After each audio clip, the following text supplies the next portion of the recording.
Coach? Yeah, it's been a long break between games, so guys are ready to play. Had a good practice today. Tried to take the break, seriously as far as getting guys recovered, was still staying in shape, and guys finishing up finals. We got some guys still finishing up finals tomorrow, so we got back from Asheville. Played 3 days in a row. Game that next day, Thursday off. Did a skill workout Friday. Game the weekend off. Then we've gone hard Monday, Tuesday. Game yesterday off. Kind of study for finals. Then practice today, and then we'll practice tomorrow and get out of here. Go to Atlanta. We're looking forward to play. Obviously, Clemson's playing really good basketball. Their defense jumped up to 6th in the country on Ken Palm after last night's game. So we've got our hands full with them. It's going to be a good game for us. We got to play well to beat them, but those are the kind of games we want to play non-conference to test us and see where we're at.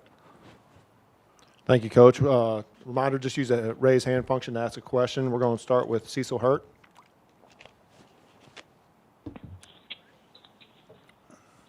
Hey, Coach. Watching Clemson last night, I guess the first thing, there's such a contrast in styles. I think y'all are 8th in the country in tempo right now, and they're 313th. And yet they're very successful doing what they do. They're big around the basket.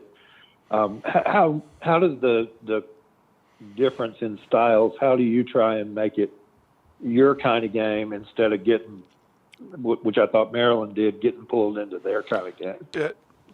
Cecil, did you have the sound up when you watched the game? Did you hear the announcers talking about how they said they were going to play fast this year?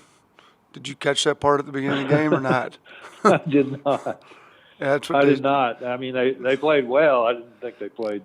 No, they played really well. Fast. I thought their defense was outstanding. So I told our guys today, if you go into this game, you look, they're 6th in the country on defense, and a lot of teams would think that, we got to be great on offense to be able to beat their unbelievable defense. I said, I think we got to have the other mindset. We got to be great on defense so that we can get to go into the offensive end off a miss. Like when we have to take the ball out of that all the time, that's when they can slow the game down. They can get up into you. They do a great job putting, pressure on your point guard, making them take time, bringing the ball up the floor.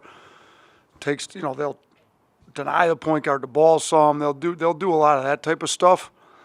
Where I think if you get stops, they're not able to do all that, and then you can get into your flow game. You can play a lot faster. So I think we've got to really buckle down, lock in, play as hard as we can on the defensive end, force misses, and run off the misses. And I think if we can get that going early, I think we can get it going up and down. So, but them on the offensive end, I don't know that you can necessarily slow them up a ton because then you kind of start to gamble a little bit when you're trying to speed teams up. And I'm not big on gambling, giving up layups and bad shots. We just got to get to stop, get to rebound, and then push the ball the other way as quick as we can. And I said we can't settle for tough shots either. We got to take care of the ball because they'll turn you over a lot. So I think if we can get stops, run off misses, and then take care of the ball, I think we'll be all right. Next question, Charlie Potter. Hey, Coach. Just want to ask you about Josh Primo and how you've seen him progress since he got on campus.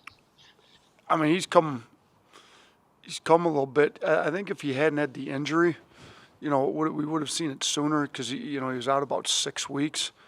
Because he was shooting well. He's put on a decent amount of weight. Now we got to get him playing more aggressive, and he's getting more and more aggressive every day in practice. And when he's aggressive, attacking the rim, he finishes well. He's athletic. I think it's when he's playing his best. He hit 3 threes in our last 2 games, 3 of 6 each game. So he's shooting it well. Guys got to come out and guard him on the perimeter, and I think he's athletic and skilled and big enough that he can get by guys and make plays. So he's coming. He's going to help us quite a bit this year, and I'm really happy with the way he's been playing. I don't think he was comfortable right out of the gate necessarily being like a point guard. He's never been the point guard, but I think he's getting more and more comfortable handling the ball and being, more point than 2 kind of in his combo guard role. Next question, Mike Rodak.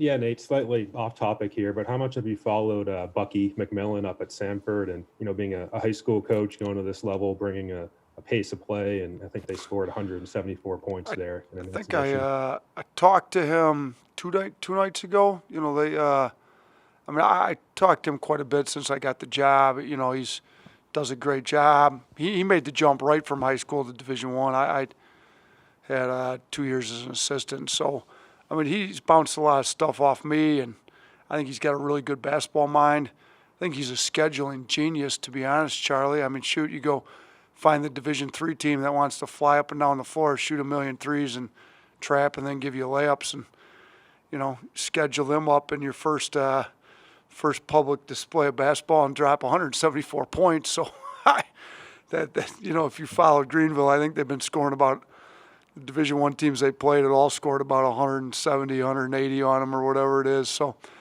I think that was good. But I think this better win, the 174 is like wow. But I think the better win was going on the road and winning at Belmont. So I think he's gonna have that thing going. And you know what? I'll say this: like, it comes down to can you get kids to play hard and play unselfish, and that doesn't change from high school to college, really to the NBA. Can you relate to kids to get them to put their own, whatever their own aspirations are secondary to what the team is? And I think he's been able to do that at Mountain Brook, and I think he's going to be able to do it at Sanford. So, yeah, I always pull for the high school guys. Like I was a high school coach. It's been 7.5 years ago. I was still coaching high school. 2013. So 7 years ago, we won the state championship in Michigan. So I'm pulling for them. I think they've got Georgia. They might have Georgia tonight. Is it tonight they have them or tomorrow? I don't know. I know their next game's Georgia. So, but yeah, I've followed him. I think he's doing well. I think he's going to do well up there at Sanford. All right, next question, James Fletcher. Hey, Coach. You mentioned the KenPom ratings, and I know you guys love analytics as a staff. So how do you turn those KenPom numbers into usable and coachable data points that you can use throughout the season? We pull them. That's one of the things on every scout. I've got somebody that prints off our KenPom, the opponent's KenPom. They've got one thing you can click and gives you the matchup on KenPom. So, we kind of go through and talk about, like today, for instance, they're the 6th best defense in the country. You're looking at defensive efficiency. They were 9th best before they played the Maryland game. Yeah, we talked to them about what we got to do to attack them. What are they good at? So there's a lot of numbers out there analytics wise. We've got an analytics company that does breakdowns for us. We can't. The coaching staff probably looks at about 20, 25 times the amount of numbers that we'll share with the team. Maybe 100 times. You got to pick and choose what you're going to give the guys. We as coaches can use a lot more of it, and we don't have to use numbers on everything we share with the guys, but I think, if you go through, to me, it's more like you show them the rankings. Okay, they're 6th best at this. They're, we're whatever it is, in the top 100 on these three. They're out of, we just kind of give them a tendency of what the team is. Do they play slow, fast? What do they foul a lot? Offensive rebound, like last year, I think Mississippi State coming in was number 1 in the country in offensive rebounding rate. Well, you tell them, shoot, they're number 1 in the country in offensive rebounding rate. If we don't rebound the ball, we're not going to win. So you just kind of, I think you use the numbers to back up why you're telling them what the points of emphasis are in the game.